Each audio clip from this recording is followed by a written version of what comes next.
mu nyamaswa zose ziriho hano ku isi, inyamaswa y'umuntu niyo yonyine yikuye mu zindi, izereka neza yuko bitandukanye mu bwenge bwazo. Ni ukuvuga ko uyu muntu yikuyemo ava mu ishyamba nk'uko yari asanzwe ahaba, ahubwo araza ajya ahantu hatuwe, arahatura, abimenya neza ko ari umudugudu we kandi agomba kuwubamo. Nyuma arusha ubwenge na za nyamaswa zindi, azizana mu rugo rwe, arazitunga, azishyira mu kiraro, arazahirira buri munsi, aziha ubwatsi buzitunga. Uyu muntu nubwo yeretse izi nyamaswa ko batandukanye cyane, ariko hari icyo bahuriyeho badasigana: kuvuka, kurya, kubaho, inzara no gusonza, gusaza no gupfa. Ikaze, nitwa Samuel Kwizera. Mu Rwanda hagati y'1690 kugeza mu 1945 hateye inzara zikomeye cyane ku buryo zashegeshe abanyarwanda bariho muri iki gihe. Nk'ubu mu mwaka w'1990 hateye inzara yitwaga amacumu. Mu mwaka w'1797 hateye yitwa rukungugu. Mu mwaka w'1890 hateye inzara yitwaga mutigicumuro.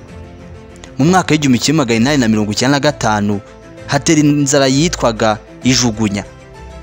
Mu mwaka w'1904 hateye inzara yitwaga gashogoro. Mu cya 1910 hateye inzara yitwaga kiramwaramwara. Hagati y'1917 n'icya 1918 inzara yamaze umwaka yitwaga rumanura. Yaje mu 1924 ikageza na 25 ikamara umwaka yitwaga gakwege. Hanyuma mu cya 1928 ukageza mu cya 1929 ikamara umwaka nayo yiswe Rwakayihura. Iyo twashorejeho rero mbere y'uko ubukoroni buza, ni yabaye mu 1940 ikamara imyaka 5 ikageza na 45.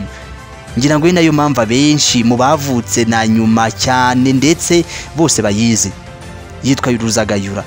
Izi nzara zose zagiye zibaho zaba zaragize ingaruka ku bantu gusa cyangwa n'inyamaswa n'ibindi binyabuzima byose byabigizeho ingaruka.